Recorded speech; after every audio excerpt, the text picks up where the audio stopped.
Baik, Assalamualaikum warahmatullahi wabarakatuh. Waalaikumsalam warahmatullahi Waalaikumsalam wabarakatuh. warahmatullahi Alhamdulillah, assalatu wassalamu ala rasulillah wa ala alihi wa sahbihi wa mawalah amma ba'du. Terima kasih kawan-kawan, Bapak Ibu semuanya yang masih bertahan sampai pertemuan yang ke-14 ya. Terasa pertemuan kita sudah mau sampai ke finish. Dari start sampai ke finish tidak terasa sudah 14 kali pertemuan dan tinggal 2 kali pertemuan kita. Nanti pertemuan ke-15 itu nanti kita offline di Samarinda. Kemudian pertemuan yang ke-16 itu adalah UTS. Nanti UTS-nya itu online saja. Baik Bapak Ibu, pada hari ini akan presentasi kelompoknya Ibu Miftahul Hidayah dan Ibu Maimunah terkait dengan sains dan peradaban Islam dalam sejarah. Saya tidak tahu siapa jadi moderatornya. Pak Iman sudah siap? Apakah Pak Iman sudah bergabung di room? Sudah, Pak. Ya, silakan Pak Iman jadi moderatornya. Nanti untuk kelompok terakhir yang jadi moderator adalah kelompok 1. Demikian saya serahkan sepenuhnya kepada Pak Iman dan kawan-kawan untuk berdiskusi dan jangan lupa sisakan saya waktu setengah jam untuk memberikan penguatan terkait dengan materi yang kita bahas hari ini. Silakan Pak Iman, dilanjutkan. Baik, terima kasih Pak dosen. Bismillahirrahmanirrahim. Assalamualaikum warahmatullahi wabarakatuh. Waalaikumsalam. Alhamdulillahirabbil alamin. Wassalatu wassalamu ala asyrafil anbiya'i wal mursalin sayyidina Maulana Muhammadin wa ala alihi wa sahbihi ajma'in. Allahumma shalli ala sayyidina Muhammad wa ala ali sayyidina Muhammad. Yang terhormat Bapak dosen, Bapak Dr. Husnul Wardan,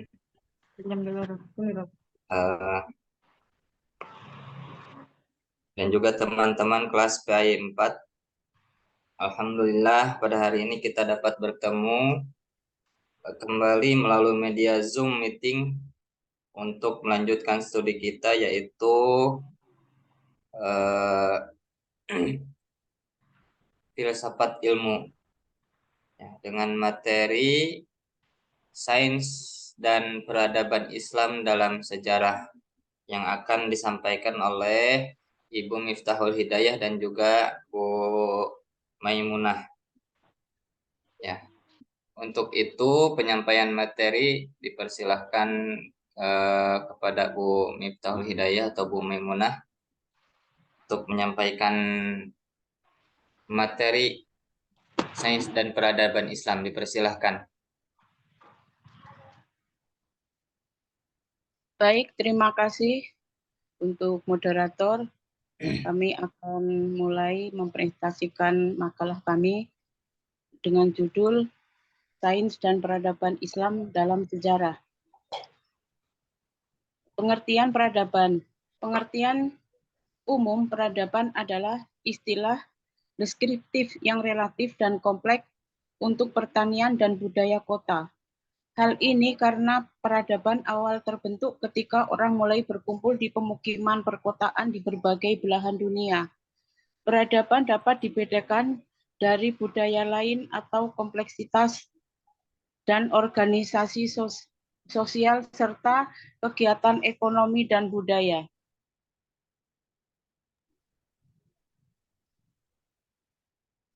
Next lagi, bawahnya.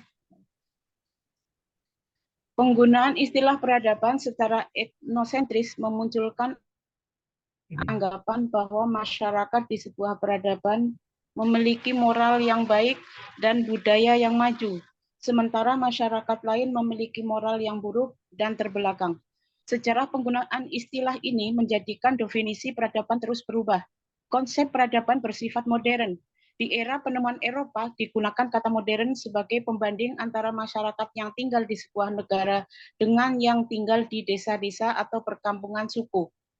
Hal ini menunjukkan adanya perkembangan masyarakat dari suatu masa ke masa hingga menjadi sebuah peradaban. Seorang ahli teori integrasi membagi kebudayaan manusia berdasarkan sistem politik dan sosial. Klasifikasi ini terdiri dari 4 kategori, Yang pertama adalah masyarakat pemburu atau pengumpul, umumnya bersifat egaliter. Yang kedua, masyarakat hortikultural atau pastoral yang biasanya memiliki dua kelas sosial berupa pemimpin dan rakyat jelata. Yang ketiga, masyarakat atau serfdom yang memiliki beberapa kelas sosial yang diwariskan, raja, bangsawan, orang merdeka, dan budak. Yang keempat adalah peradaban, masyarakat dengan strata sosial yang rumit dan pemerintahan yang teratur. Next. Peradaban Islam. Dalam peradaban Islam ini ada beberapa periode. Yang pertama yaitu periode klasik antara tahun 650 sampai 1258 Masehi. Era ini menjadi masa kemajuan, keemasan, dan kejayaan Islam. Periode ini dibagi menjadi fase ekspansi dan disintegrasi. Fase ekspansi, integrasi, dan pusat kemajuan. Masa ini berlangsung pada tahun 650 sampai 1000 Masehi dengan daerah penyebaran Islam yang makin luas melalui Afrika Utara sampai ke Spanyol di bumi bagian barat. Islam juga melalui Persia sampai ke India di bumi sebelah timur. Kemudian fase disintegrasi. Era ini pada kurun waktu antara tahun 1000 sampai 1250 Masehi. Era ini mulai mengalami kemunduran. Kekuasaan khalifah menurun hingga akhirnya Baghdad bisa dihancurkan 8 Masehi. Next.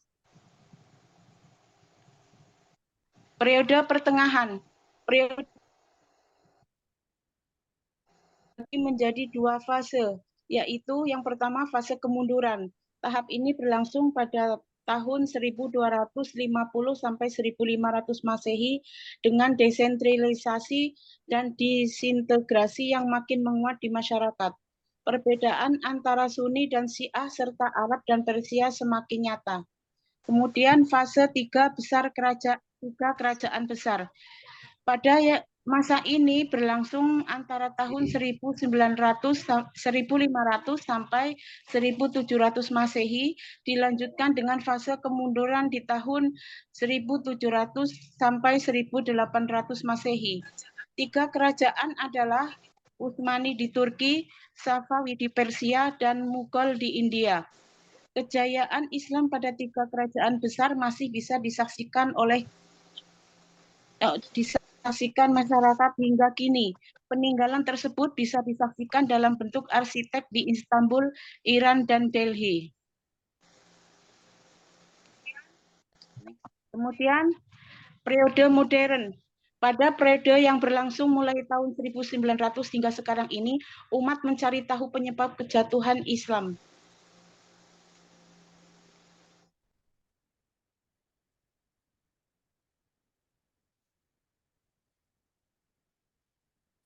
Para pemimpin dan pemuka Islam untuk umat Islam.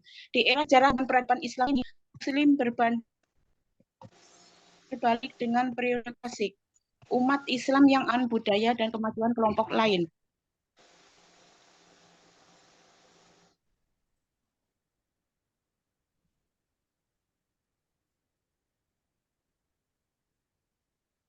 Selanjutnya, tradisi keilmuan dalam Islam. Peradaban keilmuan merupakan produk dari akumulasi tiga elemen penting. Antara lain, yang pertama, kemampuan manusia untuk berpikir yang menghasilkan sains dan teknologi. Yang kedua, kemampuan berorganisasi dalam bentuk kekuatan politik, ekonomi, dan militer. Dan yang ketiga, kesanggupan berjuang untuk bertahan hidup.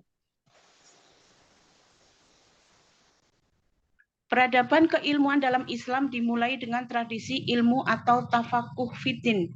Di lembaga pendidikan Islam, kandungan wahyu dan hadis-hadis Nabi dikaji dalam kegiatan belajar mengajar dan objek kajiannya tetap berpusat pada wahyu yang betul-betul luas dan komprehensif.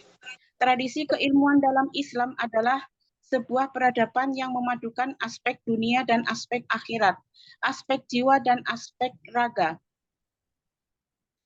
Untuk selanjutnya silakan Bu Maimunah untuk membacakan.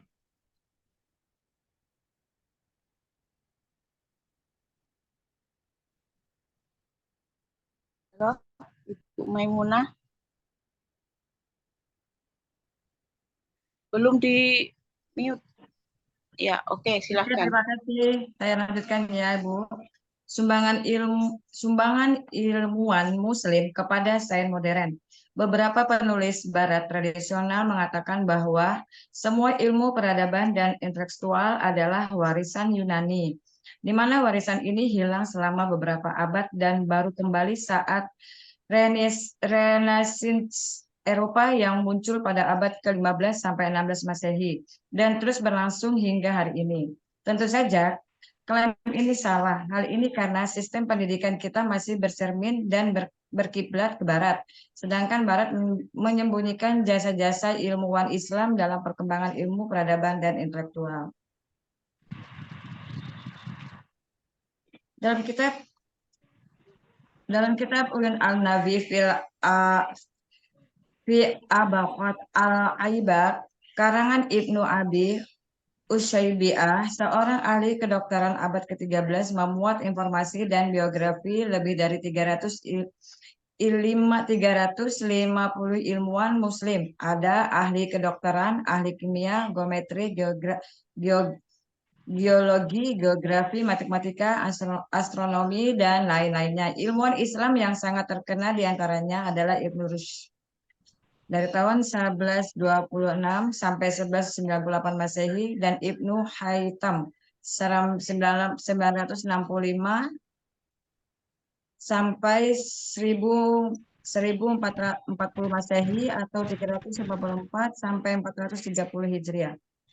Selain Ibnu Rushd, masih banyak ilmuwan muslim di bidang sains yang memiliki jasa dan pengaruh yang besar terhadap perkembangan sains modern. Salah satunya adalah Ibnu al-Hayat.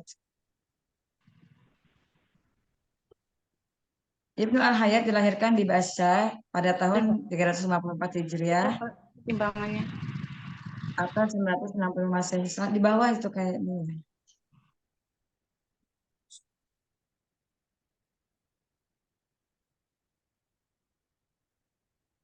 Kriteria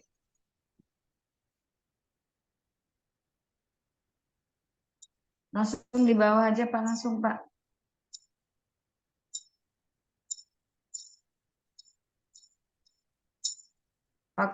Faktor penyebab majunya peradaban Islam. Faktor kemajuan peradaban Islam terjadi asimilasi. Asimilasi adalah pembauran suatu kebudayaan disertai dengan hilangnya ciri khas kebudayaan asli. Asimilasi muncul ketika ada golongan masyarakat dengan latar belakang budaya berbeda bertemu dengan kebudayaan lama dalam jangka waktu panjang, yang kemudian melahirkan sebuah kebudayaan baru. Berbekal dengan ilmu pengetahuan ilmiah, Islam berhasil disebarluaskan ke masyarakat lainnya. Langsung di bawah aja, Pak. Pada masa Bani Abbasiyah, banyak masyarakat non-Arab yang bersedia memeluk Islam. Lambat laun jumlah pemeluk Islam pun semakin banyak. Gerakan penerjemahan mengambil peran penting dalam membantu penyebaran ilmu pengetahuan, bukan hanya di kalangan pengusaha dan intelektual, tetapi juga masyarakat awam. Karya yang diterjemahkan semakin luas, yaitu di seluruh bidang keilmuan. Dengan diterjemahkannya karya-karya tersebut, cendekiawan Muslim dapat memahami logika dan filsafat untuk mengembangkan ilmu keislaman dan ilmu pengetahuan. Dari proses inilah kemudian lahir ilmu kalam, ilmu tafsir, ilmu fikih atau usul fikih, ilmu sastra dan sebagainya. Dalam pemerintahan dan politik, dinasti Abbasiyah merupakan salah satu khalifah yang berhasil mencapai masa kejayaan. Hal ini didukung oleh kehebatan Harun ar-Rasyid selaku pemimpin dinasti Abbasiyah dan pengambilan strategi pemerintahan dan politik. Selain politik yang Selain politik yang teratur, Harun Ar-Rasyid juga memanfaatkan perekonomian yang ada untuk membangun sektor sosial dan pendidikan. Contohnya dengan melakukan pembangunan infrastruktur dan fasilitas umum yang dapat menunjang proses belajar masyarakat. Faktor kemunduran peradaban Islam. Setelah mengalami perkembangan pesat, peradaban Islam mulai mengalami kemunduran sekitar tahun 1250 hingga 1500 Masehi. Tidak ada ideologi pemersatu pada masa itu. Kelompok etnis non-Arab kerap merusak perdamaian karena salah dalam pemberian dan penggunaan istilah kepada para mukallaf. Permasalahan ekonomi saat itu, ilmu pengetahuan lebih gencar dikembangkan dibandingkan di bidang perekonomian. Oleh sebab itu, terjadilah masalah ekonomi yang pada akhirnya berpengaruh pada bidang politik dan militer. Terima kasih. Terima kasih. Mungkin ini makalah kami atau PTT kami. Assalamualaikum warahmatullahi wabarakatuh. Waalaikumsalam warahmatullahi wabarakatuh. Baiklah, terima kasih kepada pemateri yang telah menyampaikan materi mengenai sains dan peradaban Islam dalam sejarah. Demikian yang telah pemateri sampaikan, yang disampaikan oleh Bu Maimunah dan Ibu Miftahul Hidayah. Untuk selanjutnya adalah sesi diskusi atau tanya jawab. Sesi diskusi akan dibuka dengan 3 pertanyaan bagi penanya yang akan mengajukan pertanyaan. Dipersilahkan raise hand atau ada yang mau bertanya, dipersilahkan.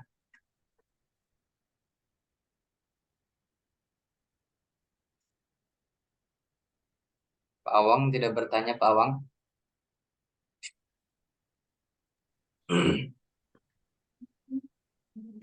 Yang lain dulu, Pak. Alhamdulillah kalau nggak ada yang bertanya.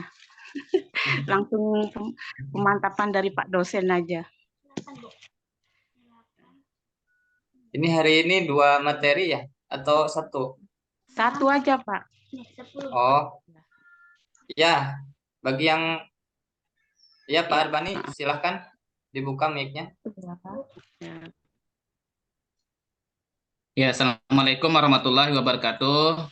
Waalaikumsalam warahmatullahi wabarakatuh. Ya, tadi sudah disampaikan tentang bagaimana peradaban sains di masa Abbasiyah ya. Di mana di masa itu kita umat Islam berada di zaman keemasan. Jika kita melihat kondisi kita Indonesia sendiri di tingkat dunia bahwa rankingnya sangat jauh gitu ya. Kalau dibandingkan dengan yang dilakukan oleh pemerintah Abbasiyah waktu itu adalah dengan salah satunya melakukan penerjemahan ya. Kemudian pertanyaan saya adalah jika kita kaitkan dengan peristiwa pada saat itu dengan kondisi pendidikan yang ada di Indonesia sekarang, langkah apa yang tepat untuk memajukan pendidikan di Indonesia berkaitan dengan kemajuan sains tadi? Langkah apa yang tepat sesuai dengan kondisi Indonesia saat ini?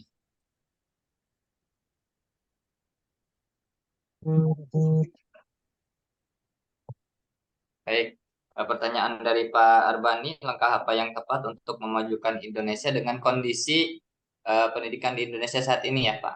Ya, siap. Ada lagi yang mau bertanya, ditampung dulu. Bu Irmawati, dipersilahkan. Baik, terima kasih. Assalamualaikum warahmatullahi wabarakatuh. Waalaikumsalam warahmatullahi wabarakatuh. Tadi si pemakalah sudah menyampaikan terkait dengan sains dan peradaban Islam dalam sejarah. Tadi sempat dijelaskan terkait dengan periode klasik, yaitu era masa kemajuan, keemasan, dan kejayaan Islam. Yang saya ingin tanyakan, terkait dengan masa kemajuan, bagaimana peran ilmu pengetahuan tersebut dan sains dalam mengarahkan perkembangan peradaban Islam pada masa kejayaan Islam. Saya ulangi, bagaimana peran ilmu pengetahuan dan sains ini dalam mengarahkan perkembangan peradaban Islam pada zaman kejayaan Islam. Ya, cukup. Terima kasih. Ya, terima kasih Bu Ilmawati, Bu Maimunah dan Bu Miftahul Hidayah. Pertanyaannya bisa ditangkap Pak Bu? Bagaimana peran ilmu pengetahuan dan sains dalam apa tadi? Saya ketinggalan juga Bu. Ya. Dalam mengarahkan perkembangan peradaban Islam pada zaman kejayaan Islam. Terhadap Bagaimana ilmu pengetahuan dan sains dalam mengarahkan perkembangan peradaban Islam pada zaman kejayaannya, pada zaman kejayaan Islam. Ya, pada Islam bagus itu harapannya di sana. Ya, pada zaman kejayaannya. Iya. dalam mengarahkan perkembangan Kejayaan Islam pada siapa, zaman Bu? kejayaan Islam. Islam itu ya Bu. Oke, siap. Terima kasih. Ada lagi yang mau bertanya satu lagi? Kalau ada, tidak ada. Kalau tidak ada, berarti langsung dijawab aja. Silahkan. Siapa tahu ada teman yang menanggapi boleh menjawab sambil kami menunggu mencari. Ya, sambil menunggu jawaban dari pemateri. Siapa tahu ada yang mau menanggapi duluan.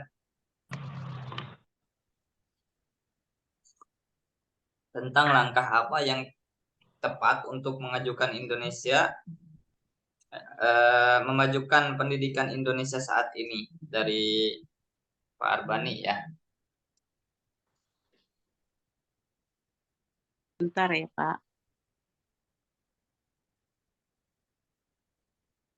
Bagaimana? Teman-teman yang lain siapa tahu Iya, ya. Pak Randi bagaimana? Oh, ngobrol ternyata. Oke, mungkin Bu Irma dulu kali ya Bu ya. Ya silahkan Bu. Itu tadi pertanyaan coba diulang Bapak. Yang Bagaimana? Bu Irma ya. Bu Irma. Bagaimana peran ilmu pengetahuan dan sains dalam mengarahkan perkembangan Islam pada zaman kejayaan Islam? Peran ilmu pengetahuan dan sains.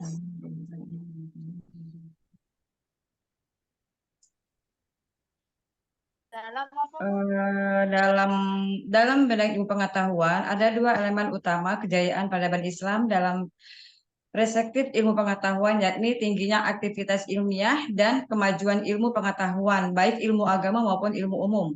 Aktivitas ilmiah yang dimaksud ialah penyusunan buku-buku ilmiah dan gerak penerjemahan. Kemajuan ilmu pengetahuan dalam disiplin ilmu agama meliputi ilmu tafsir, hadis, kalam, dan fikih. Itu dulu mungkin dari saya, Bu. Siapa tahu ada yang bisa menambahkan.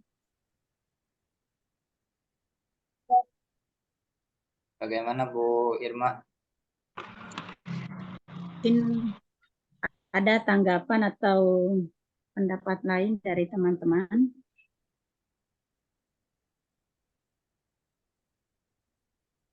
Pertanyaannya diulang. Pertanyaannya bagaimana? Silakan Bu.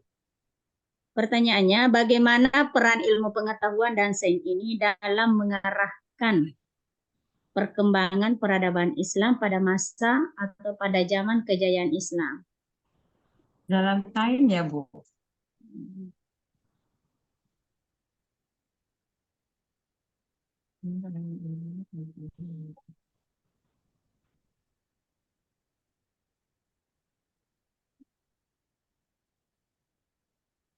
Bagaimana peran ilmu pengetahuan?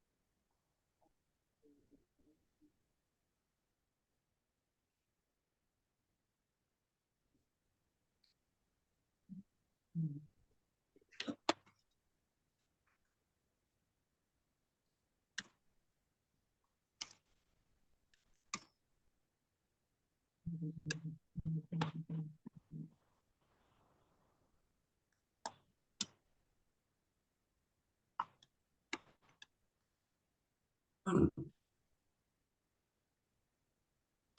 dimaksud ini mungkin pada periode klasik ya. Tadi sudah dijelaskan sama pemateri pada periode klasik 650 sampai 1258 Masehi. Nah, mungkin diambil ke situ, siapa tahu teman-teman ada yang mau menanggapi, mau menjawab. Periode klasik ya. Yang dipertanyakan Bu Irmawati tadi pada zaman kejayaan Islam. Zaman klasik.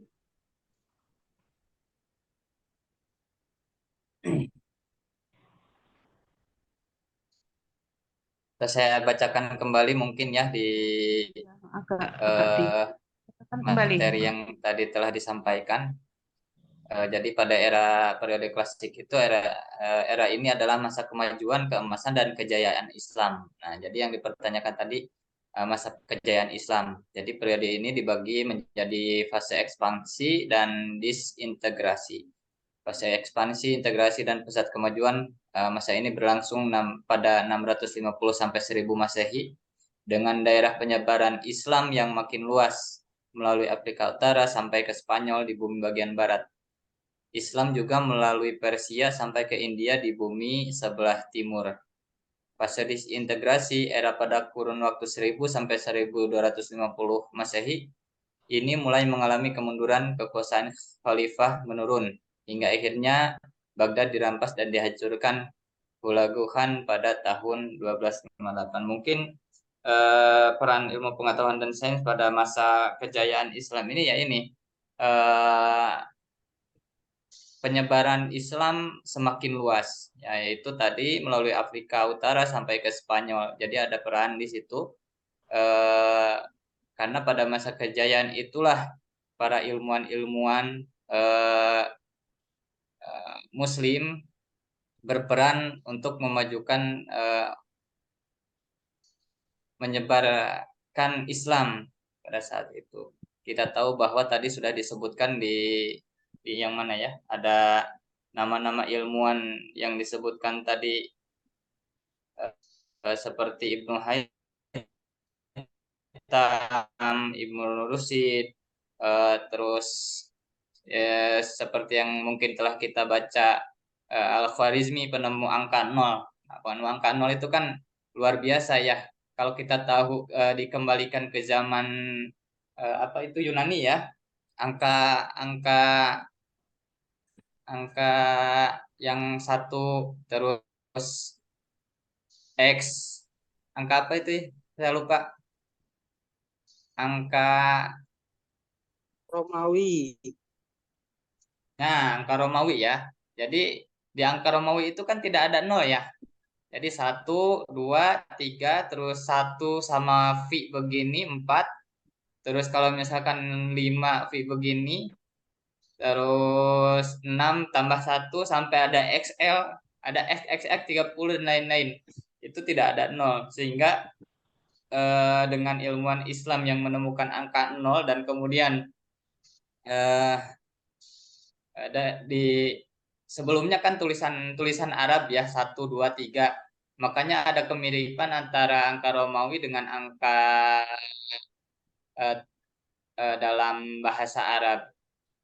Ada serapan dari situ, kemudian ditemukannya angka 0 sehingga kalau menulis 10 itu tinggal tambah 0 aja, tidak jadi X. Atau 100 ya, 100, 1, 0, 0 dan lain-lain. Maka perannya dengan ilmuwan Islam pada saat itu sehingga Islam semakin dikenal dan disegani pada saat itu sehingga agama Islam semakin menyebar luas seperti itu. Mungkin itu tambahan pendapat dari saya. Teman-teman yang lain dipersilakan.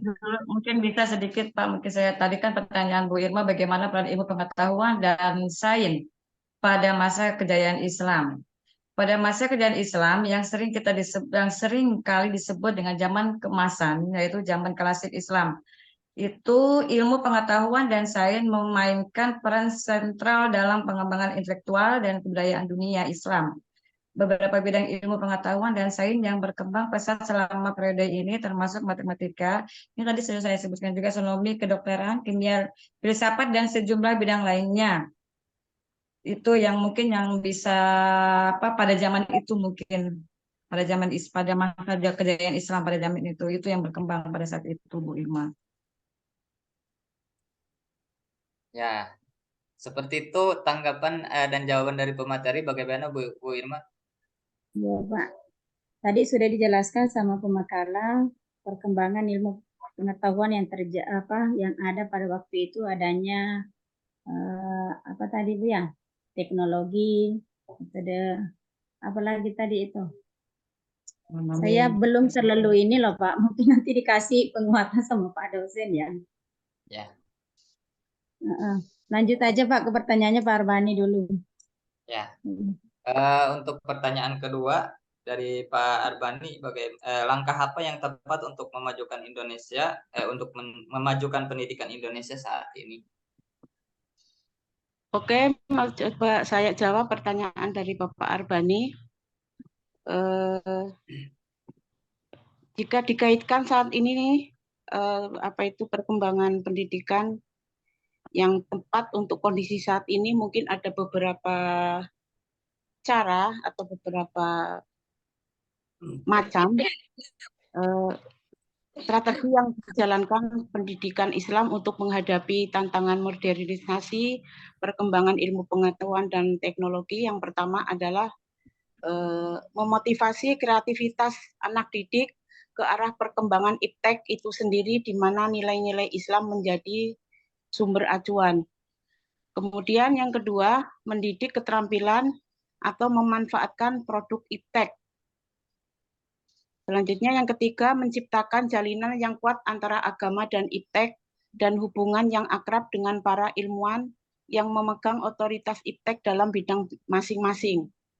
Kemudian yang empat, menanamkan sikap dan wawasan yang luas terhadap masa depan umat manusia melalui kemampuan menginterpretasikan ajaran agama. Kemudian bisa juga melalui dengan pendekatan-pendekatan. Yang pertama adalah pendekatan pengalaman, yang kedua pendekatan pembiasaan, yang ketiga adalah pendekatan emosional, yang keempat pendekatan rasional, kelima pendekatan fungsional, dan keenam pendekatan keteladanan. Mungkin itu sedikit yang bisa saya jawab dari pertanyaan Pak Arbani. Terima kasih Bu Miftahul Hidayah. Bagaimana Pak Arbani atas jawaban dari pemateri? Mikrofonnya di open dulu Pak Arbani. Bagaimana langkah yang harus kita ambil ya, baik dari segi kita sebagai pendidik maupun dari pemerintah, agar pendidikan di Indonesia itu bisa lebih maju lagi ya, sampai harapan kita bisa lagi menjadi unggul di tingkat dunia begitu. Nah, jadi dari segi kita sebagai pendidik dan dari pemerintah sebagai pengambil kebijakan, apa yang harus dilakukan agar pendidikan di Indonesia ini bisa maju sehingga bisa seperti yang sudah kita capai di masa lalu. Baik itu dari segi kita sebagai pendidik maupun dari pemerintah, kebijakan apa yang perlu diambil, begitu Bu? Pak Tri Mahmudi, siapa tahu mau menanggapi atau bagaimana Pak Tri? Saya nanggapi sama nambah yang dari Ibu tadi, Bu Hidayah, silakan. Terkait langkah-langkah memajukan pendidikan terutama sains ya. Mungkin langkah-langkah yang bisa diambil yang pertama yaitu dengan meningkatkan akses dan kualitas pendidikan ya. Ini bisa dilakukan dengan cara kalau di tingkatannya pemerintah itu yaitu dengan membangun sekolah-sekolah baru di daerah terpencil yang kita tahu notabene kita masih belum ada penyetaraan kesejahteraan ataupun fasilitas ya. Kemudian menawarkan beasiswa bagi anak-anak keluarga miskin untuk belajar iptek tadi. Kemudian meningkatkan pelatihan guru. Jangan sampai SDM guru itu belum nyampe, tapi target untuk memajukan sains ini sudah luar biasa.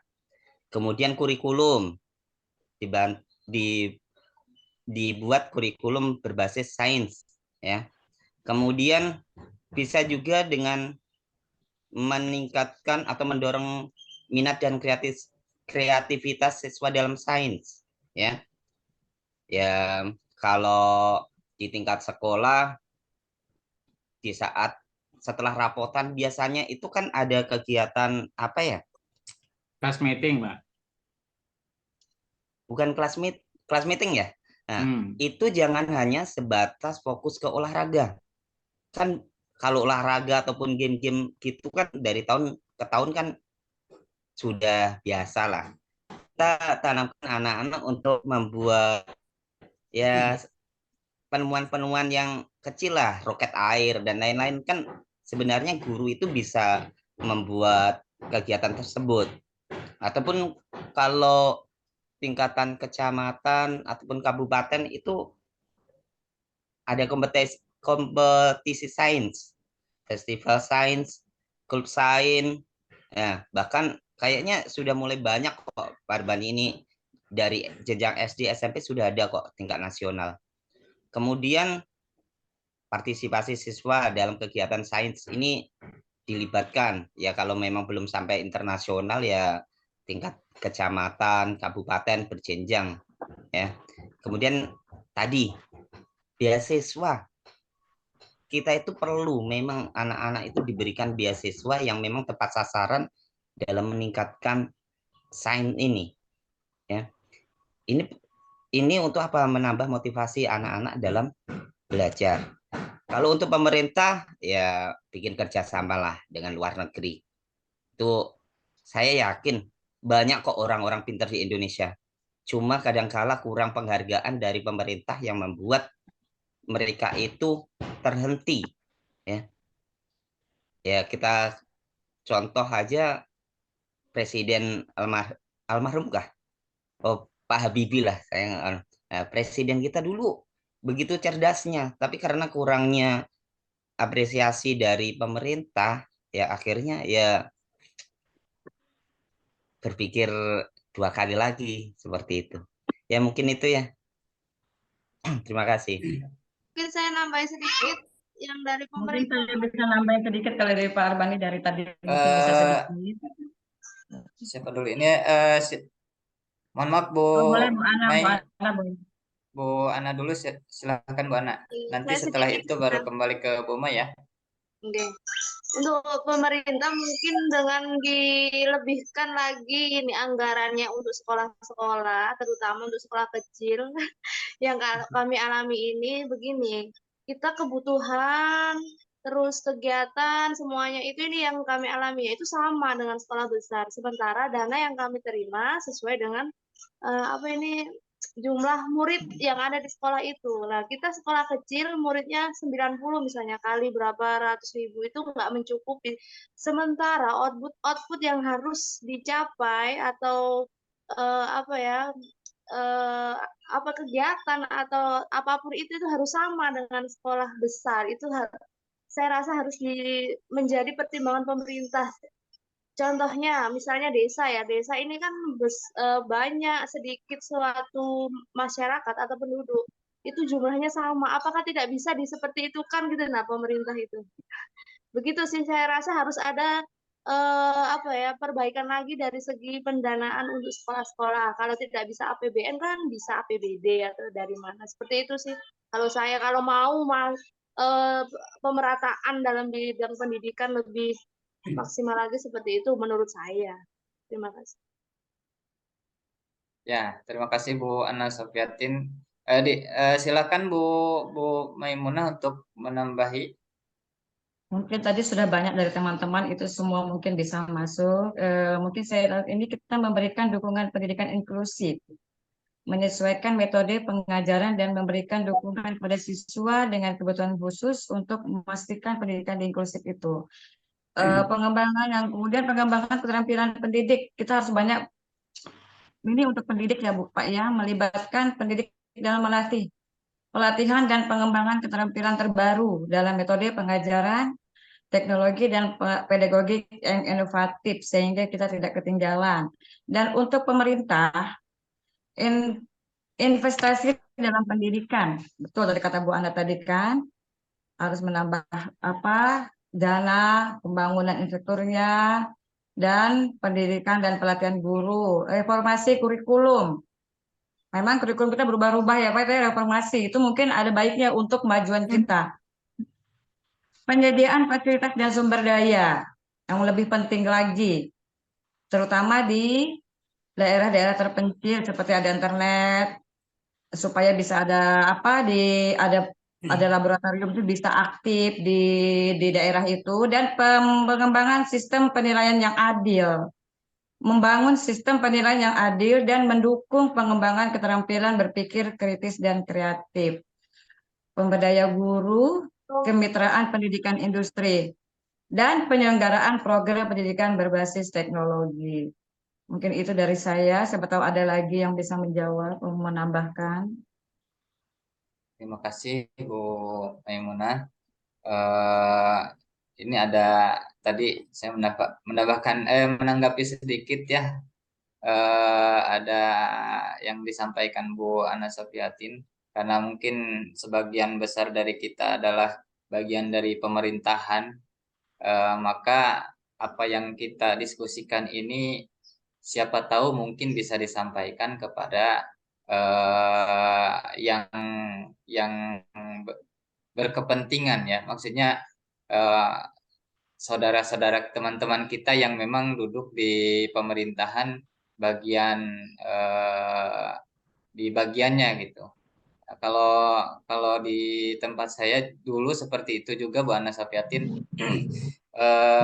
Sekolah kecil, kemudian dananya juga kecil, sedangkan kegiatan-kegiatan yang ada itu semua harus kita ikuti, maka ada kesenjangan antara sekolah yang jumlah siswanya banyak dengan jumlah siswa yang sedikit, sehingga kami guru-guru itu mengusulkan bahwa pembagian dana kalau dari pusat sudah tentu sesuai dengan jumlah siswa ya, tapi dari daerah itu jangan dihitung per siswa, tapi dibagi rata agar sekolah-sekolah kecil itu bisa mengikuti kegiatan-kegiatan yang dilaksanakan oleh Dinas Pendidikan seperti itu. Nah, jadi perbedaannya sangat jauh gitu antara sekolah saya yang dulu yang dari daerah bisa sampai 1 eman gitu ya dalam 1 tahun, ketika ke sekolah yang baru yang jumlah siswanya sedikit, ternyata yang dana dari APBD dari daerah itu hanya 70-an juta, sehingga untuk mengejar kegiatan-kegiatan tersebut kesulitan kan. Nah, maka dari itu jadi usulan bagi bendahara dan juga kepala sekolah atas musyawarah kami juga dengan komite, sehingga disampaikan ke Dinas Pendidikan bagian pendanaan seperti itu. Alhamdulillah bisa tembus seperti itu, sehingga di sekolah-sekolah yang kecil itu sekarang dananya bisa dibagi rata seperti itu. Supaya tidak ketinggalan. Nah, mungkin apa yang kita diskusikan ini bisa nanti juga disampaikan. Termasuk ada permasalahan-permasalahan juga kalau saya lihat Sangatta itu kan dari segi kesejahteraannya luar biasa. Kemudian dari dukungan pemerintah, hampir kalau saya lihat ke Samarinda itu kan pas kita kuliah banyak sekali guru-guru dari Sangatta kuliah di UINSI ya. Ada yang S2, ada yang sudah mau S3 kalau saya lihat di sana ya. Berarti dukungan pemerintah untuk meningkatkan sumber daya manusia terutama bagi guru-gurunya itu sangat luar biasa. Berbeda sekali dengan di tempat kami gitu, jarang sekali yang melanjutkan studi S2 karena untuk perizinan itu agak sulit, hanya orang-orang tertentu yang bisa dipermudah. Tapi kalau misalkan yang istilahnya yang sulit tembus untuk ke bagian jabatan tinggi itu agak sulit. Maka ini mungkin bisa jadi apa namanya, ada masukan juga dari bagaimana di Sangatta bisa seperti itu. Nah, kalau misalkan di Sangatta bisa seperti itu dengan cara seperti apa sehingga dukungannya tinggi, bisa menjadi masukan saya untuk dimasukkan untuk disampaikan juga ke pemerintahan di sekitar saya. Jadi supaya pendidikan itu meningkat kan tentu harus ada guru-guru juga yang tingkat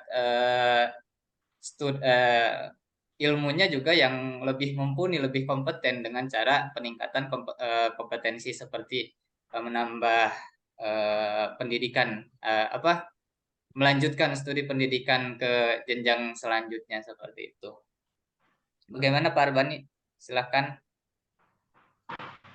Ya, jadi dari jawaban kawan-kawan tadi, maka ada beberapa hal yang perlu saya simpulkan. Yang pertama adalah pengembangan infrastruktur, ya. Yang kedua tadi peningkatan kesejahteraan guru. Yang ketiga pengembangan kurikulum. Kemudian tadi bagaimana peningkatan kegiatan Olimpiade Sains tadi, ya. Walaupun kita sudah ada yang namanya OSN, ya, Olimpiade Sains Nasional, kemudian kegiatan-kegiatan yang setelah selesai ulangan tadi bisa diisi dengan kegiatan-kegiatan sains. Kemudian apalagi tadi ya yang menjadi dari segi sumber daya manusianya harus ditingkatkan, dari segi kesejahteraannya ditingkatkan, infrastrukturnya ditingkatkan. Ya mungkin itu tadi ya jawaban teman-teman ya. Ya. Ya, mungkin cukup dulu Pak.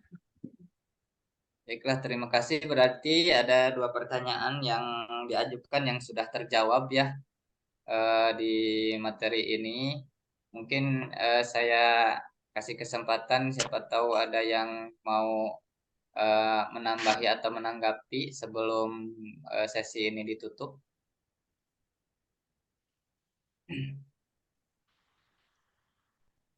Apabila tidak ada tambahan atau tanggapan dari Bapak Ibu, maka untuk selanjutnya akan dilanjutkan dengan penguatan dari Pak Dokter.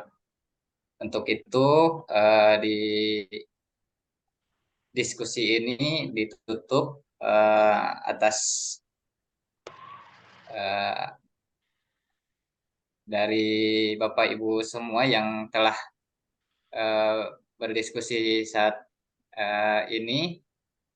Saya ucapkan terima kasih dan aplaus untuk pemateri. Baiklah, untuk materi dari Bu Mai dan Bu Maimunah akan ditutup. Terima kasih. Wassalamualaikum warahmatullahi wabarakatuh. Untuk selanjutnya dilanjutkan dengan penguatan dari Pak Dokter. Dipersilahkan. Terima kasih kawan-kawan.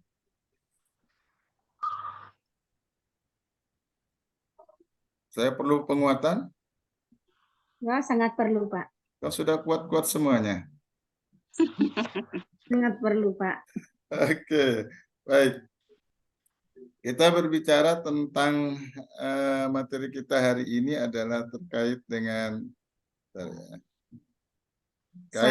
sains dan peradaban Islam dalam sejarah. Bahwa kita patut berbangga, kita pernah jaya pada masanya, tetapi juga kita patut bersedih, kejayaan itu tinggal kenangan. Tinggal bagaimana kemudian tugas generasi-generasi selanjutnya untuk mengembalikan kejayaan sains dan peradaban Islam di masa dahulu menjadi satu kebanggaan kembali ketika kemudian generasi-generasi selanjutnya bisa mewujudkan itu. Nah, Bapak Ibu, bahwa ketika kita berbicara tentang sains dan peradaban, maka tentu kita juga harus bisa memaknai tentang peradaban itu. Bahwa setiap bangsa itu tentu akan melahirkan satu peradaban baru, setiap masa itu akan melahirkan peradaban-peradaban baru. Karena itu peradaban itu harus dibangun oleh setiap komunitas bangsa, di mana saja dan kapan saja dan pada periode kapan saja. Berbicara tentang peradaban, maka kita berbicara tentang makna istilah peradaban itu, dan saya kira banyak pendapat tentang makna dari sebuah peradaban. Kalau dari sisi bahasa Indonesia kita kenal dengan peradaban. Kalau dari sisi bahasa Arab, orang lebih mengenal dengan tamadun. Sementara dalam istilah bahasa Inggris kita kenal dengan civilization. Nah, peradaban itu, baik itu peradaban tamadun, civilization itu dimaknai bahwa sebagai satu kemajuan yang lebih baik, lebih indah, lebih tinggi sifatnya, baik dalam bentuk material maupun dalam bentuk spiritual atau kerohanian. Ada 3 stressing yang harus dipandang dalam pengenalan tentang peradaban itu, bahwa komunitas itu harus lebih tinggi, komunitas itu harus lebih indah dari sisi materialnya, dalam bentuk fisiknya, kemudian juga dia harus lebih tinggi daripada spiritual dan kerohaniannya. Maka dikatakan peradaban ketika 2 komponen itu terbangun dengan baik. Baik sisi materialnya maupun spiritual atau kerohaniannya. Peradaban tidak hanya cukup membangun bangunan megah. Misalnya membangun desain perkotaan yang indah tanpa didasari oleh sikap spiritual atau kerohanian yang baik. Peradaban yang dibangunnya mementingkan material, maka akan menjadi peradaban yang sekuler. Kemudian peradaban yang kemudian hanya mementingkan spiritual, maka akan menjadi peradaban yang tidak mampu bersaing dengan dunia luar. Maka 2 pengembangan material kemudian spiritual itu menjadi sebuah keharusan dalam membangun peradaban, baik itu dalam konteks pengistilahan peradaban secara bahasa Indonesia maupun tamadun maupun civilization-nya.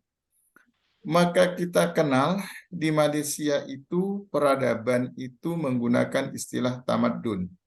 Sementara menurut Syed Naqwi Al-Attas, memaknai tamadun itu adalah kehidupan insan yang mencapai taraf kehalusan. Artinya menurut Naqwi bahwa peradaban itu ya harus dibangun dengan keindahan, tadi kehalusan. Harus dibangun tata susilanya dan kebudayaan yang luhur bagi seluruh masyarakat. Orang yang beradab, kalau istilahnya, orang yang beradab adalah orang yang menjunjung tinggi tata krama.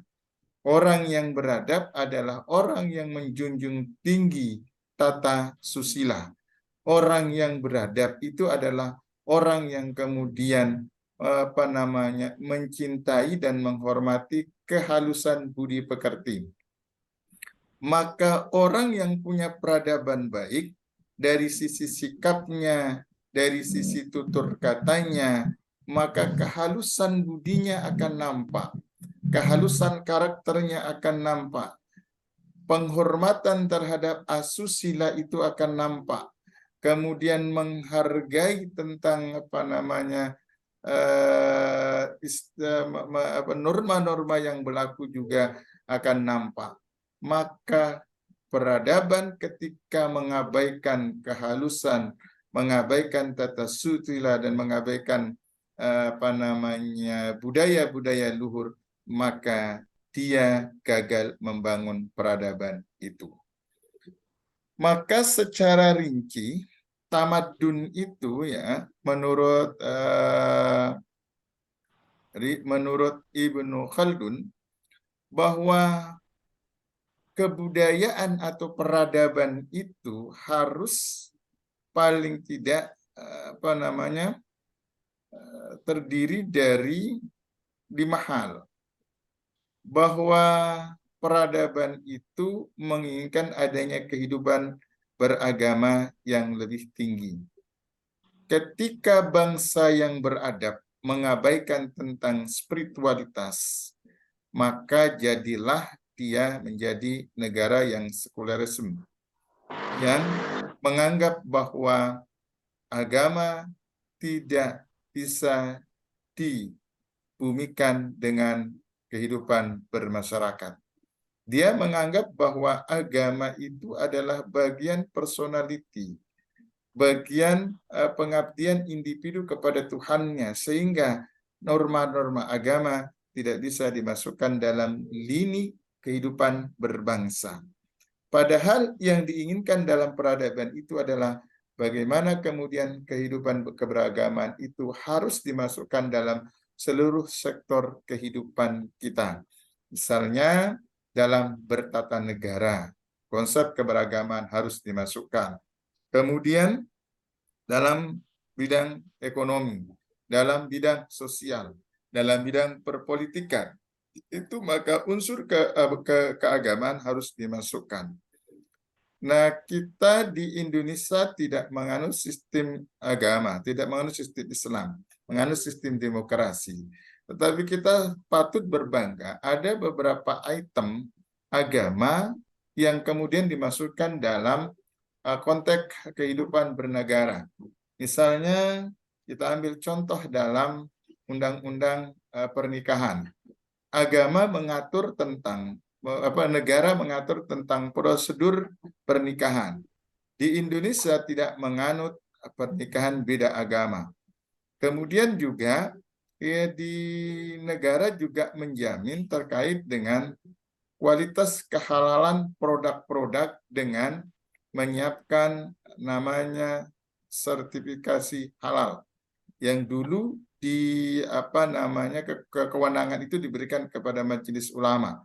Tapi sekarang kewenangan itu diambil oleh oleh negara melalui Kementerian Agama. Maka sekiri ini juga menjadi satu hal yang baik dan harus terus kita gaungkan bahwa sendi-sendi kehidupan bernegara itu tidak boleh lepas kontak dari dari norma-norma beragama. Kemudian juga dalam kehidupan perekonomian kita juga patut berbangga, walaupun mungkin perlu masih banyak pembenahan terkait dengan kebijakan negara. Misalnya, dan saya lupa di tahun berapa itu kebijakan yang kemudian berdirinya berbagai macam lembaga-lembaga keuangan Islam yang kita kenal dulu dengan ada BNI Syariah, Mandiri Syariah, yang kemudian sekarang dilebur oleh negara dengan mengajukan perpresnya dengan sebutan Bank Syariah Indonesia. Maka dalam membangun peradaban itu konteks yang pertama harus terbangun. Yang kedua, menurut Ibnu Khaldun dalam peradaban itu bahwa sistem pemerintahan dan negara yang baik dan teratur. Peradaban yang baik itu melahirkan sistem pemerintahan dan negara yang baik serta teratur. Dalam peradaban yang baik tidak akan terjadi korupsi secara masif. Dalam peradaban yang baik tidak akan terjadi kekacauan negara, ada separatisme, ada terorisme dan lain sebagainya. Dalam peradaban yang maju, maka negara dalam kondisi aman dalam proses pengaturan dalam seluruh struktur pengaturan negara. Maka yang ketiga menurut Ibnu Khaldun bahwa peradaban itu sejatinya harus membangun sistem penulisan yang baik. Apa artinya bahwa pola pendidikannya harus betul-betul diperhatikan. Sains itu menjadi sebuah keharusan dalam proses pengembangan pendidikan. Karena peran sains di dalam membangun peradaban itu sangatlah penting. Sebagaimana tadi pertanyaan dari Ibu Irma terkait dengan apa kontribusi dari sains itu dalam membangun peradaban, itu sangatlah penting. Misalnya dalam membangun peradaban itu, sains itu kemudian membantu orang untuk melahirkan berbagai macam disiplin keilmuan. Kita pernah jaya di masa kekhalifahan Abbasiyah dan Bani Umayyah, di mana kemudian sains itu betul-betul menjadi prioritas. Pola pendidikan betul-betul menjadi menjadi satu prioritasnya, di mana pada masa kejayaan Bani Umayyah dan Bani Abbasiyah, pendidikan itu menjadi sentral, bahwa peradaban itu akan dibangun ketika pola pendidikannya bagus. Maka pada zaman kejayaan Bani Abbasiyah dan Bani Umayyah, masjid itu dikembalikan pada kodratnya sebagai pusat pendidikan. Maka segala penterjemahan, segala diskusi tentang keilmuan itu dilakukan di dalam masjid. Yang kedua yang dilakukan pada masa Bani Umayyah dan Bani Abbasiyah adalah membangun satu pusat keilmuan yang disebut dengan perpustakaan. Bahwa perpustakaan itu menjadi pusat sentral untuk mengkaji berbagai macam disiplin keilmuan, baik itu ekonomi, sejarah, sains maupun ilmu-ilmu lainnya.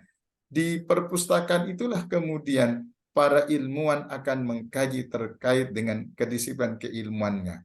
Kemudian yang ketiga yang dibangun pada masa Bani Umayyah dan Bani Abbasiyah itu adalah kemudian menyediakan toko-toko buku di berbagai macam level, baik di perkotaan maupun di pedesaan. Nah, saya kira ini juga mungkin perlu diadopsi oleh negara kita kalau kita ingin membangun pola pendidikan kita yang baik. Bahwa penyetaraan pendidikan itu antara perkotaan dengan desa harus betul-betul dilakukan. Pada zaman Bani Umayyah dan Bani Abbasiyah, bahwa di pusat apa yang ada di pusat kota sejatinya ada di pusat pedesaan. Di kota dibangun pusat perpustakaan, maka di desa juga dibangun pusat perpustakaan. Di kota dibangun pusat toko-toko buku, maka di pedesaan juga dibangun pusat toko buku. Kemudian yang selanjutnya yang dibangun oleh Bani Umayyah dan Bani Abbasiyah untuk mengembangkan sains peradabannya adalah dengan membangun yang namanya pusat kesusastraan, bahwa budaya kesusastraan itu dikembangkan, misalnya terkait dengan musik, terkait dengan seni lukis, seni pahat, apalagi maupun seni-seni yang lainnya dikembangkan dalam satu pusat studi kesusastraan, sehingga nanti para ilmuwan yang kemudian punya satu kompetensi di bidang masing-masing kemudian akan didorong untuk mendalami setiap itu. Dan yang paling penting adalah pada masa itu negara menjamin biaya pendidikan, biaya penelitian yang dilakukan oleh para ahli. Siapa yang ingin melakukan penelitian by riset, maka negara hadir memberikan jaminan, membiayai sampai tuntas proses riset tersebut. Jadi sistem penulisan yang baik itu harus dibangun dalam membangun peradaban. Artinya bahwa pola pendidikan itu harus merata dari tingkat kota sampai tingkat pedesa. Kemudian yang keempat, Bapak Ibu, menurut Ibnu Khaldun bahwa syarat untuk membangun peradaban yang baik itu adalah bentuk seni yang jelas dan tinggi. Artinya apa? Bahwa peradaban itu akan menghargai sebuah keindahan. Misalnya kita kenal di masa jaya peradaban Yunani misalnya. Kita kenal dengan seni ukir ya, seni ukir. Pola pola bentuk bangunan tempat tinggal itu akan berbeda, akan unik dan lain sebagainya.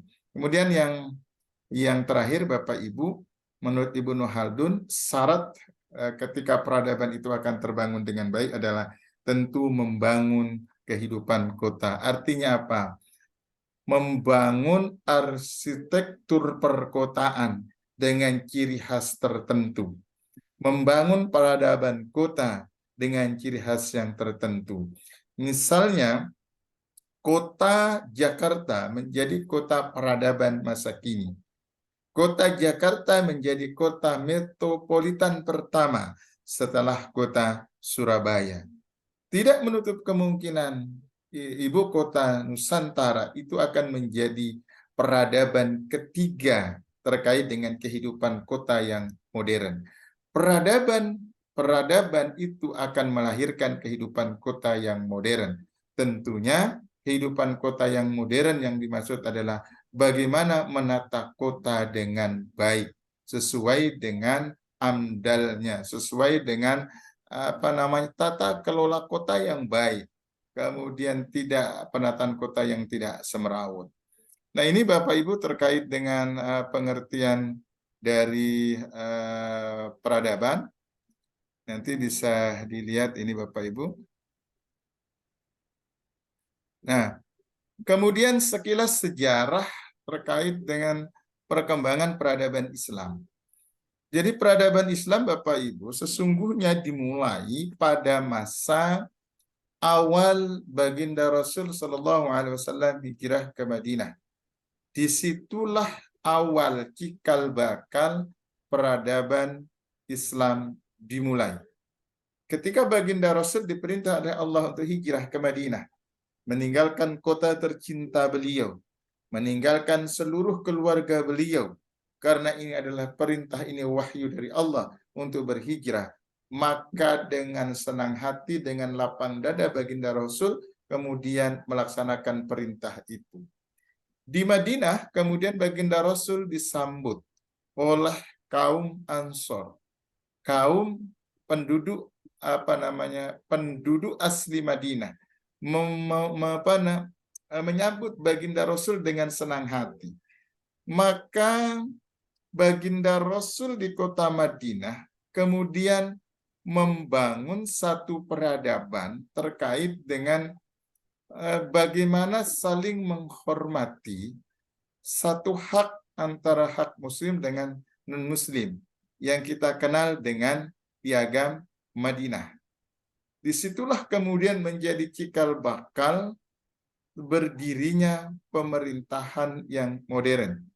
Kemudian dimulainya berdirinya tata nilai kehidupan pemerintahan yang baik. Kemudian baginda Rasul diakui sebagai satu pemimpin negara, walaupun sejarah mencatat baginda Rasul tidak memproklamirkan diri sebagai pemimpin negara. Ya, itu yang perlu dicatat. Baginda Rasul tidak memproklamirkan diri sebagai pemimpin negara, dan Madinah tidak diproklamirkan sebagai pembentukan negara baru. Tapi baginda Rasul memulai sistem pengelolaan negara, sistem pengelolaan pemerintahan dengan melahirkan yang namanya Piagam Madinah. Maka Piagam Madinah ini menjadi satu pacuan atau bagi para generasi-generasi selanjutnya. Seperti setelah wafatnya baginda Rasul, tentu pengelolaan pemerintahan itu kembali kepada para sahabatnya yang kita kenal dengan Khulafaur Rasyidin. Ada Abu Bakar As-Siddiq, ada Umar bin Khattab, ada Utsman bin Affan, ada Ali bin Abi Thalib. Maka pada masa itu pembangunan negara Islam difokuskan pada pembangunan insan, tidak pada pembangunan fisik, tidak pada pembangunan material, tidak pada membangun pusat perkotaan. Tapi stressing pada pembangunan awalnya adalah bagaimana menguatkan karakter insan pada saat itu. Kemudian kemajuan yang menyeluruh seimbang, berkeadilan, perkembangan ilmu dan perkembangan wilayah.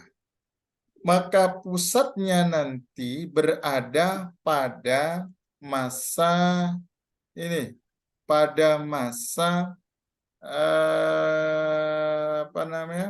Bani Umayyah dan Bani Abbasiyah.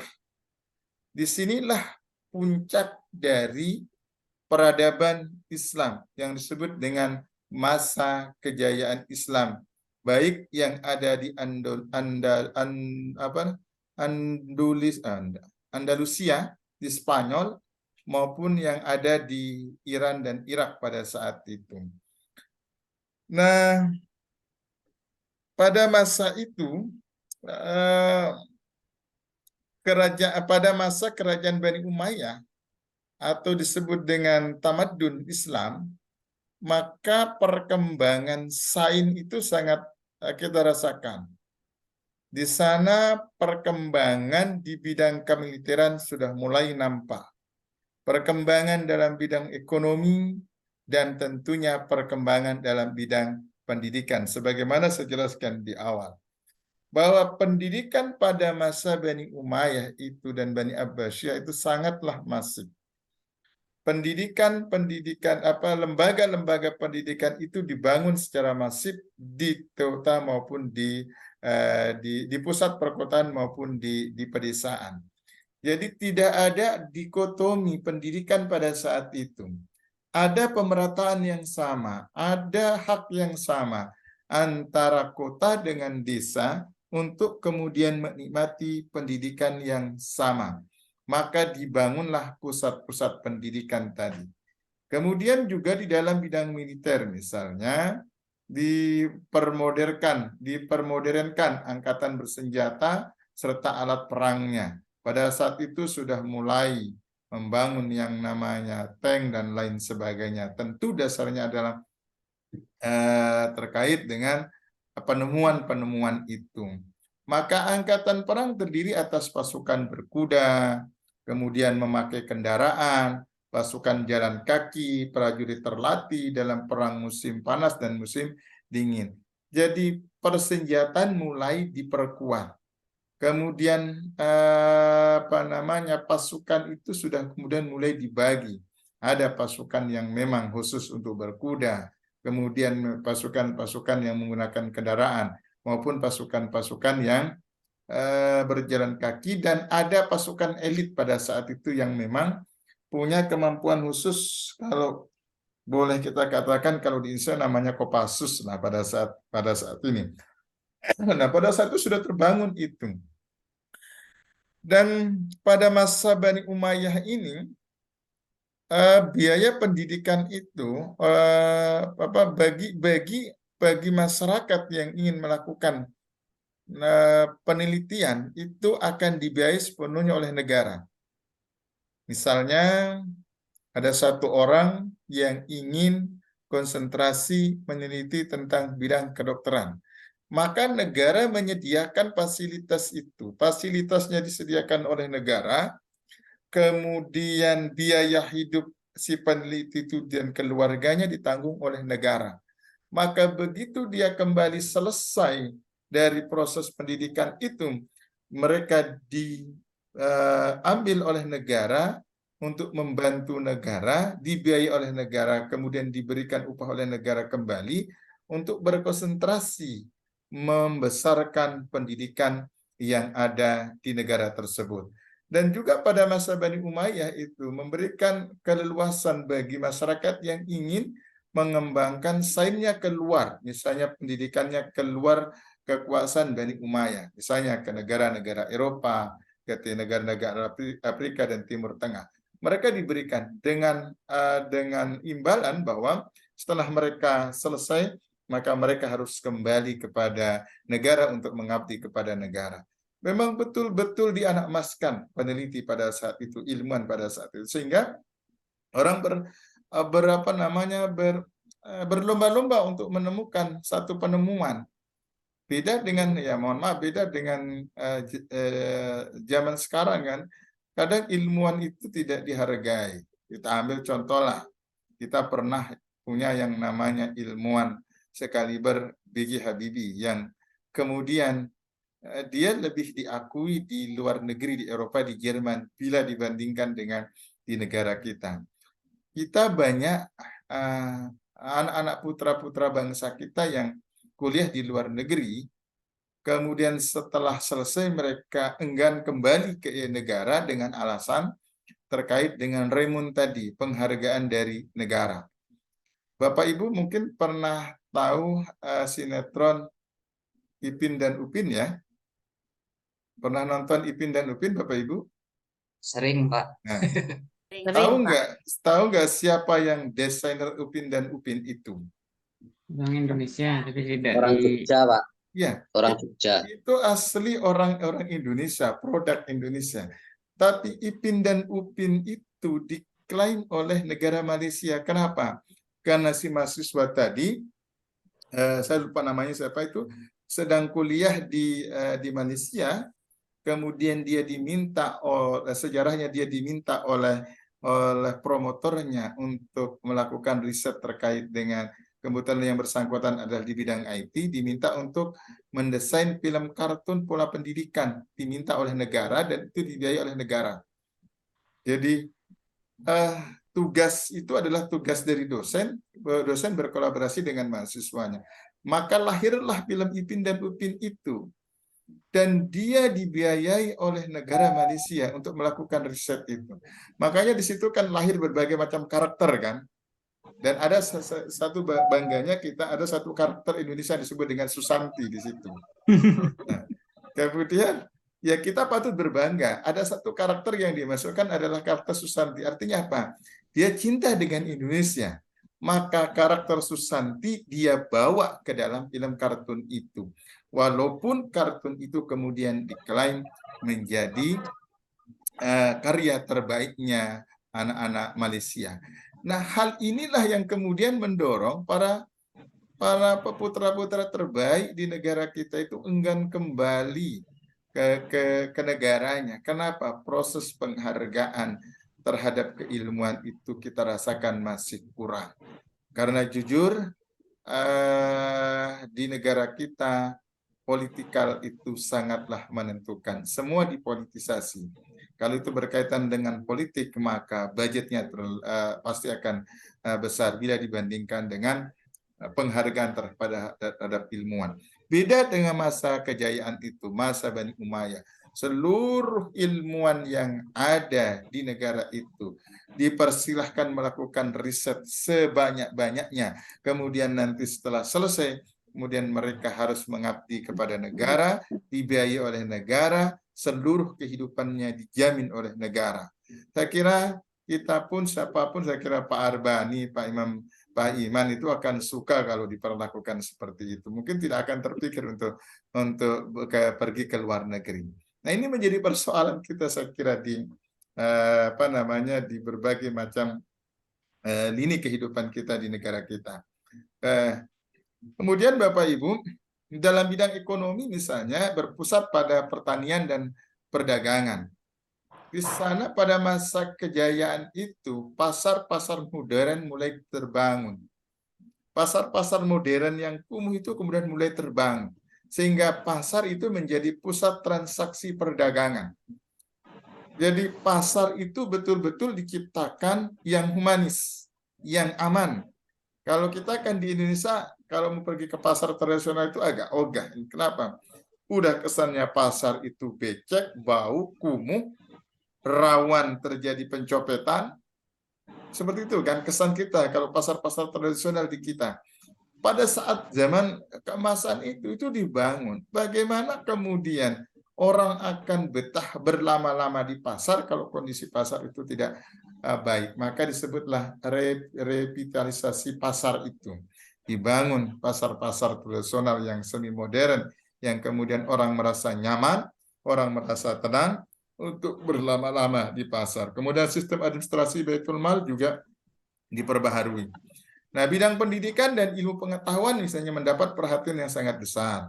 Kota Basrah dijadikan pusat penyebaran ilmu pada saat itu. Jadi Basrah itu menjadi salah satu kota yang kemudian menjadi pusat penyebaran ilmu. Bahasa Arab dijadikan bahasa pengantar utama dalam kerajaan tersebut. Jadi bahasa Arab itu sebagai bahasa pengantarnya. Jadi segala keilmuan-keilmuan luar negeri yang berbahasa asing itu diterjemahkan dalam bahasa-bahasa Arab. Hingga para murid akan mudah memahami terkait dengan konteks pengetahuan umum itu yang disalin disadur dalam bentuk bahasa Arab. Kemudian perkembangan ilmu bukan hanya dalam bidang agama tetapi juga dalam bidang sejarah dan geografi. Nah, puncak pada masa keemasan peradaban Islam itu terjadi pada masa pemerintahan Khalifah Harun ar-Rasyid. Nah, pemerintah Harun ar-Rasyid itulah kemudian disitulah puncaknya serta pada masa pemerintahan Al-Ma'mun. Jadi pada masa Khalifah Al-Ma'mun itu didirikan sebuah lembaga penelitian. Jadi lembaga penelitian ini menjadi lembaga tertinggi untuk melakukan riset yang cukup besar dan berperan yang bernama Baitul Hikmah. Jadi orang-orang yang konsen dengan ilmu pengetahuan, orang-orang yang konsen dengan riset itu tergabung dalam Baitul Hikmah, tergabung dalam lembaga penelitian itu, dan seperti saya sampaikan di awal tadi, semua pembiayaan sepenuhnya ditanggung oleh negara. Jadi orang itu, jadi ilmuwan itu ya fokus dalam melakukan penelitian. Dia tidak perlu lagi memikirkan apakah dapurnya mengepul atau tidak, kesejahteraannya terjamin atau tidak. Itu semua sudah ditanggung negara. Jadi seluruh pikirannya, seluruh kemampuannya itu dicurahkan untuk melakukan riset tersebut.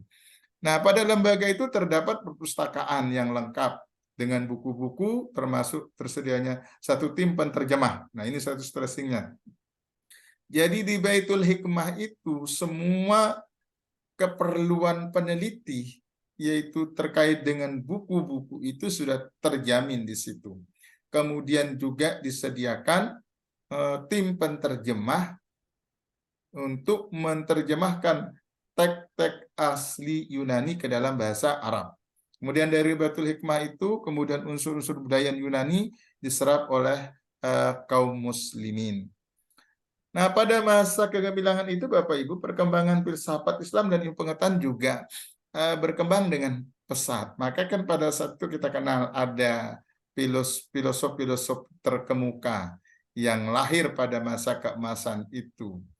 Kemudian juga dalam segi akidah, ilmu pengetahuan, filsafat, kebudayaan, ekonomi, sistem kemasyarakatan, pada saat masa itu sangatlah maju, lebih dari masa-masa sebelumnya.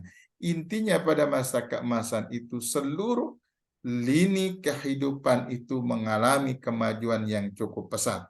Nah, umat Islam pada masa itu mengamalkan budaya dan nilai-nilai Islami yang bersifat dunia akhirat. Walaupun mereka hidup dalam kemodernan, tapi nilai-nilai keberagaman itu tidak pernah lekang, tidak pernah hilang dari kehidupan masyarakat kaum muslimin pada saat itu.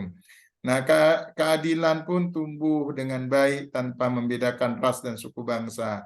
Ilmu-ilmu yang dipelajari Bapak Ibu pada saat itu adalah Al-Quran, Al-Hadis, Nahu, Badah, Geografi, Matematika, Astronomi, dan Falsafah. Jadi ada dua komponen ilmu yang dipelajari, ilmu-ilmu eksak yang disebut dengan ilmu sains, scientific, dengan ilmu-ilmu agama tadi. Jadi umat Islam tidak hanya mengkaji tentang Al-Quran saja, tidak hanya mengkaji tentang hadis, tidak hanya mengkaji tentang masalah ibadah, tapi umat Islam itu juga diperintahkan untuk belajar tentang saintifik tadi, misalnya geografi, matematika, astronomi, dan falsafah. Nah, kota Baghdad yang dibangun pada tahun 762 Masehi oleh Khalifah Al-Mansur segera menjadi pusat kebudayaan terbesar di dunia Islam pada masa ke-9. Ini pada masa Bani Umayyah. Nah, ini Bapak Ibu. Nah, kemudian kita lanjut ke tradisi keilmuan Islam.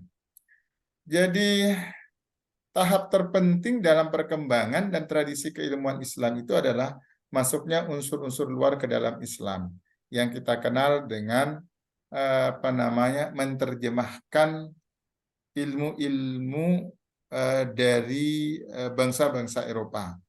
Nah, salah satu unsur kebudayaan luar yang diadopsi oleh Islam itu ada pada permulaan perkembangan ialah kebudayaan Helenisme, yaitu kebudayaan Yunani dan Romawi. Ilmuwan dan filosofi Muslim pada masa itu mempelajari berbagai ilmu pengetahuan.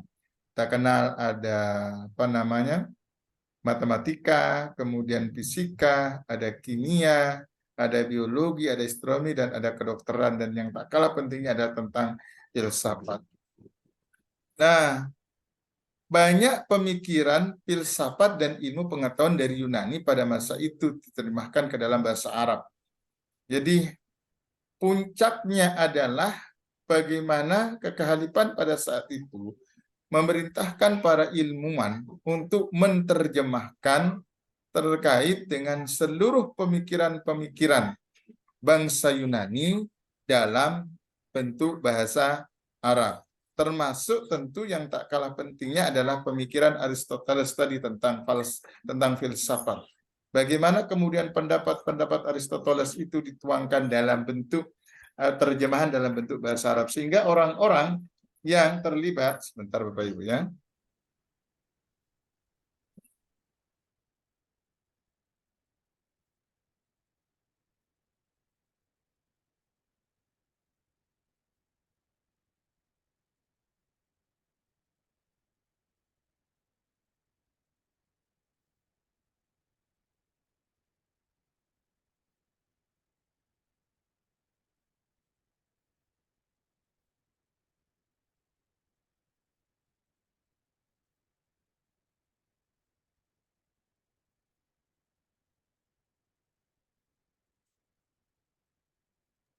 Oke, maaf ada iklan lagi Bapak Ibu.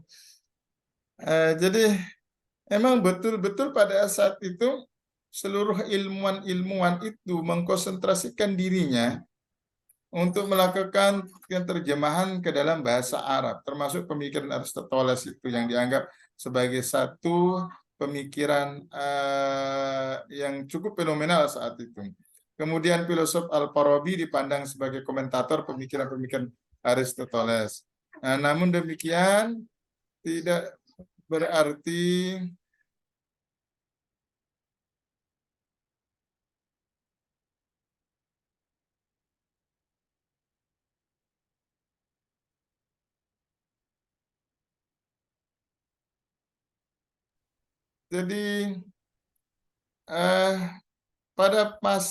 pada masa itu memang puncaknya lah kejayaan ilmu pengetahuan pada saat itu. Sehingga wajar kalau kemudian pada masa itu disebut dengan masa kejayaan atau masa keemasan.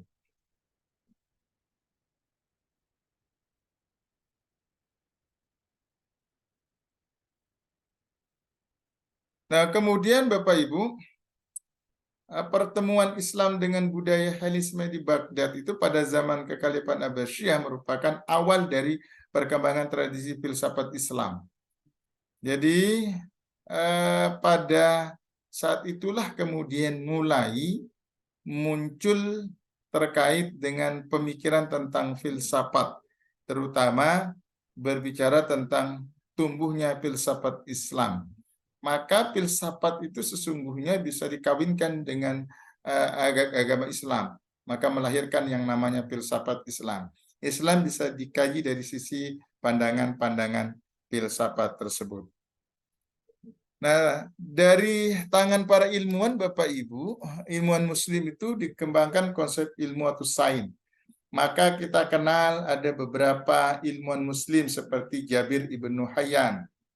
Misalnya Jabir ibnu Hayyan itu dipandang sebagai bapak alkemi modern yang mengatakan bahwa ini yang perlu kita stressingkan, bahwa Ibnu Hayyan mengatakan bahwa seorang ilmuwan itu seharusnya tidak mengatakan sesuatu kalau tidak didukung oleh bukti-bukti berdasarkan eksperimen. Itu pandangan beliau, bahwa ilmuwan itu tidak boleh asal bicara. Ilmuwan itu tidak boleh asal berargumentasi. Jadi ilmuwan itu ketika berargumentasi atau argumentatif harus berdasarkan bukti-bukti atau fakta-fakta yang didasarkan eksperimen. Artinya apa? Bahwa data itu betul-betul ada. Ilmuwan tidak bisa hanya berdasarkan halusinasi. Ilmuwan itu tidak bisa berdasarkan mitos. Tapi ilmuwan itu harus berdasarkan bukti, harus didukung oleh bukti-bukti berdasarkan eksperimen. Maka ini yang menjadi pondasi ilmuwan muslim selanjutnya, pendapat Jabir Ibnu Hayyan ini, sehingga para ilmuwan pasca Ibnu Hayyan itu kemudian melakukan riset secara mendalam terkait dengan hal-hal yang ingin ditekuni. Kemudian juga ada Ibnu Taimiyah dan Al-Biruni, adalah penganjur empirisme ilmiah. Dalam menolak silogisme Aristoteles, Ibnu Taimiyah mengatakan begini, kenyataan ada di dunia luar, bukan dalam dunia pikiran.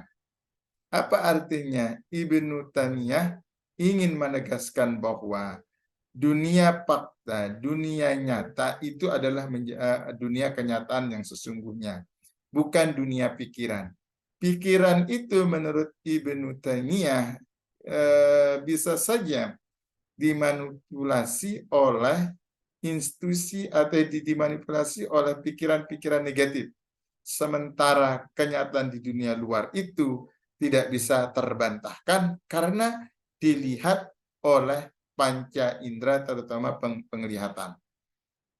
Kemudian juga kita kenal juga ada misalnya namanya Zainuddin Sardan misalnya mengatakan bahwa ilmuwan muslim itu dapat mencapai kemajuan yang luar biasa dalam pekerjaannya adalah karena mereka bekerja dengan cara-cara sesuai dengan syariat Islam. Kenapa muslim itu bisa mencapai kemajuannya? Karena pegangan utama mereka adalah agama. Dasar mereka bertindak itu adalah agama. Maka ilmuwan yang didasarkan agama akan melahirkan ilmuwan yang islami. Sementara ilmuwan yang tidak didasarkan landasan agama akan melahirkan ilmuwan yang sekuler. Maka kita bisa melihat bagaimana pendapat-pendapat para ilmuwan muslim yang tidak begitu radikal dalam memahami satu konteks. Semua dikaitkan dengan keagamaan. Karena dasar dari semua ilmu itu sesungguhnya adalah agama. Dasar dari seluruh riset yang dilakukan adalah berdasarkan wahyu. Jadi wahyu itulah yang menjadi pijakan dalam melakukan penelitian tersebut. Karena agama, wahyu itu sudah komplit, tidak kemudian bisa menjawab seluruh seluruh keadaan. Apapun yang kita cari dalam konteks dunia, sesungguhnya agama sudah menjawab. Islam sudah menjawab dalam tuangan yang disebut dengan wahyu tadi, disebut dengan Al-Quran. Maka pijakan seorang ilmuwan muslim adalah pijakannya adalah Islam. Nah, menurut Zainuddin Sardar, ada 3 unsur dalam tradisi sains Islam yang digunakan oleh para ilmuwan muslim pada saat itu. Yang pertama adalah sikap rendah hati. Ilmuwan muslim itu selalu bersikap rendah hati, tidak sombong, tidak jumawa. Maka kita bisa lihat misalnya di imam 4 mazhab mengatakan bahwa sehingga andaikan ada pendapat Imam Hambali lebih baik dari pendapatku, kata misalnya kata Imam Syafi'i, maka ambil pendapat Hambali dan seterusnya. Mereka saling menghargai, tidak jumawa, tidak mengatakan, akulah yang paling hebat, akulah yang paling pintar. Tidak. Ilmuwan muslim itu ketika dasar bekerjanya adalah dengan agama Islam, maka biasanya dia akan bersikap rendah hati. Yang kedua, pengakuan akan keterbatasan metode ilmiah. Ilmuwan muslim tidak menjadikan metode ilmiah sebagai satu-satunya metode mencari kebenaran paling mutlak.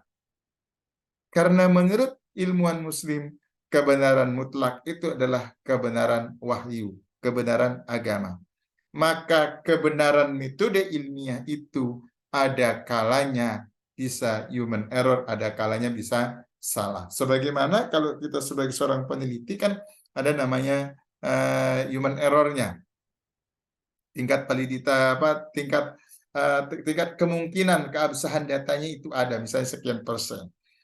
Maka seorang ilmuwan itu mengaku itu.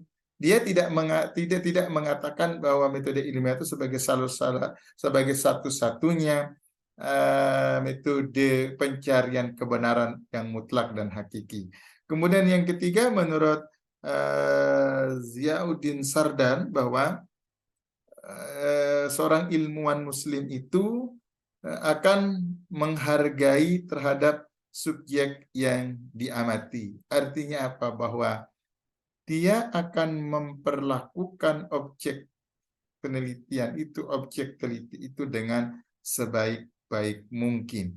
Dia tidak akan merendahkan. Kalaupun misalnya dia melakukan penelitian terhadap objek alam, maka ilmuwan muslim tidak akan pernah merusak alam tersebut ketika dia melakukan peneliti dan seterusnya. Nah, kerendahan hatian merupakan tonggak dasar dalam sains Islam. Misalnya Hasan Ibnu Haytham dalam karyanya Optik menyimpulkan bahwa pengetahuannya terbatas dan mungkin ada kesalahan dalam karyanya itu. Hanya Allah yang mengetahui segalanya. Nah, ini bentuk kerendah hatian dari seorang ilmuwan muslim. Dia tidak jumawa. Dia tidak kemudian pongah, tidak menganggap dirinya yang paling pintar. Tapi segala sesuatunya itu ada yang lebih tinggi. Di atas ilmu masih ada ilmu. Di atas orang pintar masih ada orang pintar. Maka di puncak semua itu adalah hanya Allah yang mengetahui segalanya. Nah, Bapak Ibu, sumbangan sains modern kepada sumbangan Islam kepada sains modern itu, misalnya dunia Islam bagian timur itu banyak dikuasai oleh golongan Asy'ariyah, sehingga akan mengalami stagnasi dalam bidang pemikiran, di mana filsafat dan sains tidak berkembang. Ini ketika kelompok-kelompok Asy'ariyah. Sementara di Islam bagian barat, misalnya Cordoba. Kenapa Cordoba itu maju, Spanyol itu maju? Karena memang di sana dikuasai oleh paham Mu'tazilah yang terkenal dengan logikanya, mengedepankan akalnya. Sehingga dunia Islam bagian barat itu termasuk Cordoba, Spanyol itu mengalami perkembangan ilmu pengetahuan yang begitu pesat karena umat Islam memperoleh kebebasan intelektual pada saat itu. Sementara kelompok bagian timur yang memang mayoritas menganut Asy'ariyah itu bahkan ada yang mengharamkan tentang filsafat, ada yang mengharamkan tentang sains. Beda dengan kelompok Islam bagian barat. Sehingga filsafat dan sains berkembang dengan pesatnya pada kelompok Islam bagian barat. Kemudian muncullah berbagai macam ilmuwan. Kita kenal ada Ibnu Massarah, ada Ibnu Majah, ada Ibnu Tufail, ada Ibnu Rus, dan lain-lainnya. Yang ini kemudian tokoh-tokoh ini yang kemudian melahirkan berbagai macam disiplin keilmuan. Nah, dunia Islam bagian barat itulah yang kemudian membuat benang merah yang menghubungkan antara pikiran Yunani, Arab, Islam, dan alam pikiran barat atau modern. Itu dikatakan oleh Snow bahwa peradaban baru di barat itu harus dicari akar-akarnya, akar intelektualnya pada tradisi filsafat Islam di masa yang akan datang, di masa the golden age of Islam, atau di masa keemasan dari bangsa di Spanyol tersebut. Nah, ini Bapak Ibu. Kemudian dalam bidang kedokteran misalnya kita kenal ada namanya Ibnu Sina dan Al-Razi. Ibnu Sina melahirkan satu pengetahuan disebut dengan Sina. Disebut dengan Al-Qanun fi Al-Tib, ya. Ini buku fenomenal beliau tentang kedokteran. Al-Qanun fi Al-Tib ini menjadi rujukan ilmuwan untuk melahirkan tentang ke ilmu kedokteran. Kemudian Ar-Razi, tokoh pertama yang menyusun buku mengenai kedokteran anak. Misalnya Muhammad Al-Khwarizmi, ahli matematika, yang juga mahir dalam astronomi, adalah pencipta ilmu Al-Jabar, Al-Khwarizmi. Kata Al-Jabar berasal dari judul bukunya Al-Jabar wa Al-Maqabalah. Nah, saya kira ilmuwan muslim itu tidak kalah dengan ilmuwan barat. Tinggal bagaimana kemudian semangat keilmuan di ilmuwan muslim di era keemasan itu kemudian bisa kita telurkan pada masa ini. Karena yang jadi persoalannya di situ adalah kita tidak mampu menyalurkan semangat saintifiknya tertentu. Dalam bidang ilmu fisika misalnya ada Hasan Ibnu Haytham yang di Eropa dikenal sebagai Al-Hazan, menemukan optik yang kemudian dipakai sebagai dasar bagi karya Roger Bacon dan Kepler mengenai teropong, kemudian teleskop dan mikroskop. Jadi optik itu adalah ya tadi yang penemunya Hasan Ibnu Haytham. Kalau bangsa orang Eropa mengatakannya Al-Hazan. Kemudian penelitian-penelitian dilakukan Ibnu Haytham dan karangannya adalah bidang ilmu falak dan meteorologi. Kemudian ia juga membuktikan bahwa bintang-bintang memiliki sinar khusus yang dikirim dan bulan mengambil cahaya dari matahari. Ini hasil-hasil penemuan beliaunya. Dan saya kira itu sumbangsih ilmuwan pada ilmuwan modern pada masa modern sangat luar biasa sekali. Misalnya dalam bidang filsafat ada Al-Farabi sebagai komentator Aristoteles, yang kemudian ada juga Ibnu Rus, ada Al-Kindi. Itu juga adalah ilmuwan-ilmuwan di dalam bidang filsafat. Misalnya Ibnu Rus yang dikenal dengan Averroes sangat besar pengaruhnya di Eropa, sehingga pada waktu itu timbul gerakan kebebasan berpikir disebut dengan gerakan Averroism, yaitu yang dipelopori oleh Ibnu Rus. Kemudian juga dari pendapat Ibnu Rus itu dari gerakan Averroisme dari Ibnu Rus itu akan menaikkan Renaissance itu tadi, pengaruh ilmu pengetahuan Islam atas Eropa. Nah, ini Bapak Ibu, kemudian faktor penyebab kemajuan peradaban Islam Bapak Ibu, paling tidak ada 4. Jadi ada 4 yang menjadi faktor utama kenapa kemudian peradaban Islam itu bisa berkembang dengan pesat. Yang pertama adalah ilmu dan agama tidak saling bertentangan pada saat itu. Jadi kebudayaan saling mengisi. Antara ilmu dan agama itu dikawinkan. Tidak ada pertentangan antara ilmu dan agama. Pada saat itu, pada masa kejayaan, ilmu sains itu boleh dipelajari. Tidak kemudian diharam-haramkan sebagaimana konteks pendapat di umat Islam di wilayah timur tadi yang mayoritas Al-Asy'ariyah. Nah, ilmu dan agama itu tidak perlu dipertentangkan. Sehingga ketika tidak ada pertentangan itu, maka memungkinkan para ahli untuk melakukan riset secara sungguh-sungguh sehingga menemukan berbagai macam konteks keilmuan. Kemudian yang kedua, Bapak Ibu, faktor penyebab kemajuan peradaban Islam yang kedua adalah penguasa pada saat itu sangat mendukung upaya para ilmuwan untuk mengembangkan ilmu pengetahuan dan kebudayaan Islam. Sebagaimana tadi saya katakan bahwa negara menjamin sepenuhnya pembiayaan yang dilakukan oleh para peneliti untuk melakukan riset, kemudian ilmuwan-ilmuwan yang lain yang konsen dalam bidang ilmu-ilmu tertentu. Mereka memberikan fasilitas yang memadai untuk melakukan riset tersebut, memberikan pembiayaan yang penuh, menjamin kebutuhan ekonomi dari si peneliti atau si ilmuwan tersebut, sehingga para ilmuwan itu fokus melakukan penelitian terhadap keilmuannya.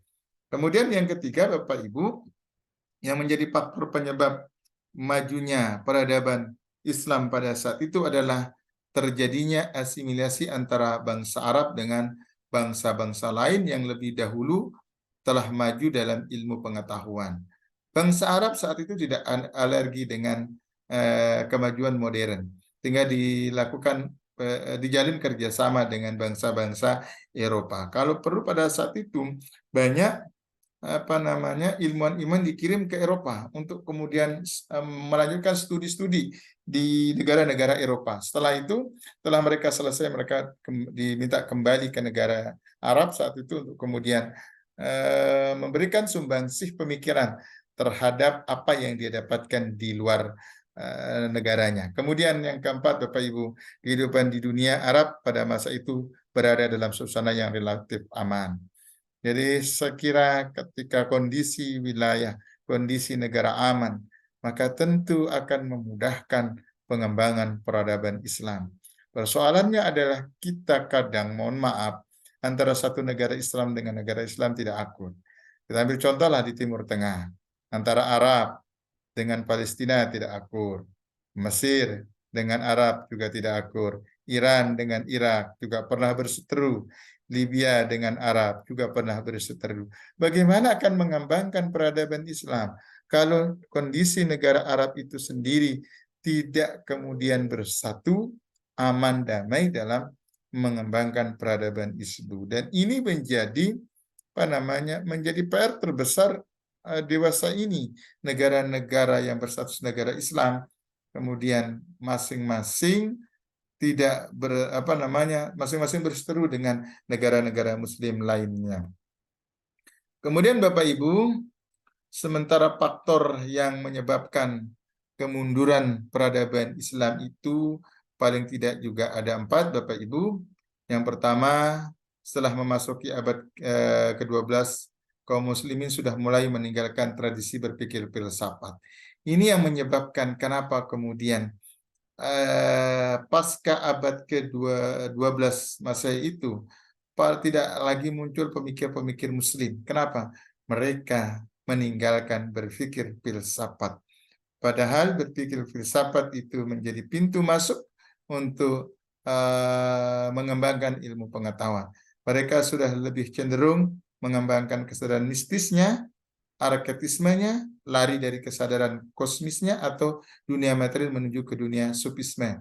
Di era-era abad 12 Masehi itu kan lahir berbagai macam firqah sufisme, sehingga kemudian mereka meninggalkan berpikir filsafat. Kemudian yang kedua, Bapak Ibu, secara gradual setelah beberapa peristiwa kekuatan Khilafah Abbasiyah menurun, kemudian mereka terjebak perselisihan di tengah-tengah antara bangsa Arab, Persia, dan Turki.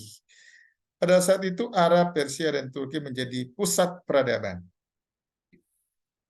Yang terakhir itu kan Turki Utsmani ya, yang pada saat itu, yang sekarang menjadi negara Turki Utsmani itu berubah total. Yang diharapkan Turki Utsmani itu sebagai penyambung peradaban Muslim saat itu sebenarnya. Tapi dengan lahirnya Mustafa Kemal Atatürk yang memang dibesarkan di Eropa, kemudian kembali ke Turki, kemudian dia dikenal dengan bapak modernnya, merubah segala sistem sistem Islam dalam sistem pemerintahan itu menjadi negara yang lebih sekuler. Nah, dan akhirnya apa yang terjadi? Dengan runtuhnya Turki Utsmani, maka berakhirlah peradaban Muslim. Pada harapannya adalah Turki Utsmani itu akan menjadi jembatan kepada generasi-generasi selanjutnya untuk melanjutkan pengembangan peradaban Islam itu. Tapi dengan runtuhnya Turki Utsmani yang kemudian dirubah oleh Mustafa Kemal menjadi negara yang agak sekuler, maka tertutup peluang untuk kemudian kebangkitan peradaban Muslim itu. Kemudian yang ketiga, Bapak Ibu, terjadinya invasi dari pihak luar, terutama pada saat bagian barat wilayah Islam dipengaruhi oleh invasi bangsa Mongol. Wilayah timur telah dihancurkan oleh keturunan Genghis Khan. Nah, ini juga menjadi faktor kenapa kemudian peradaban Islam mulai mundur. Kemudian juga yang tak kalah pentingnya, Bapak Ibu, yang menjadi penyebab peradaban Islam itu mengalami kemunduran itu adalah kegemaran penguasa menerapkan gaya hidup mewah. Nah, kalau sudah penguasanya hidup hedon, ya sudahlah alamat itu. Kita lihat kan Bapak Ibu, negara-negara yang beragama Muslim itu penguasa-penguasanya kan hidup hedon. Sekarang kita lihat Arab misalnya. Arab kita anggap sebagai satu negara yang berhaluan sistem Islam lah ya. Kita lihat raja-rajanya kan hedon. Kita lihat raja-rajanya hedon. Dulu kita juga pernah punya yang di Irak itu siapa? Saddam Hussein misalnya. Juga hidup hedon. Nah, ini menjadi satu faktor kenapa kemudian peradaban Islam itu mundur, karena para pengambil kebijakan itu hidup hedon. Kemudian karena dia hidup mewah, maka muncul korupsi, muncul kolusi, muncul nepotisme, dan tentunya yang tak kalah pentingnya adalah dekadensi moral tumbuh subur di badan pemerintahan. Ini yang kemudian menjadi penyebab, juga menjadi salah satu penyebab pudarnya atau menurunnya peradaban Islam di dunia. Saya kira itu Bapak Ibu komentar saya, penguatan saya hari ini terkait dengan sains dan apa tadi judulnya. Mudah-mudahan ada manfaatnya. Kemudian Mas Harbani, untuk minggu depan apakah kita positif ke Samarinda atau bagaimana? Ya, ada rencana itu Pak, tanggal 8 kita ke Samarinda. Insya Allah Pak. Insya Allah ya, itu pertemuan terakhir ya Bapak Ibu. Kalau kita pertemuan Pak, terakhir itu Pak. Kemudian nanti sebelum ke Samarinda, nanti soal-soal UASnya saya berikan dulu, dengan harapan nanti pas offline itu Bapak Ibu sudah membawa hasil UASnya. Biar saya cepat menilainya. Mungkin besok Senin atau Selasa lah saya kasih soal UASnya ya Bapak Ibu ya. Iya, Masih Pak. Pak. Ya, semangat ya Bapak Ibu, tinggal satu kali pertemuan lagi. Oke, saya kira itu. Terima kasih atas atensinya hari ini, Ibu Nur. Makasih Pak Dokter. Posisi di mana Ibu Nur? Bapor Pak Dokter. Ya, silahkan dilanjutkan kegiatannya. Woi, ada Bu Basma juga kah? Jangan lupa bawa oleh-olehnya Bu Bas. Jangan lupa bawa oleh-oleh katanya. Jangan lupa bawa oleh-olehnya. Jangan kelawasan PL aja. Iya.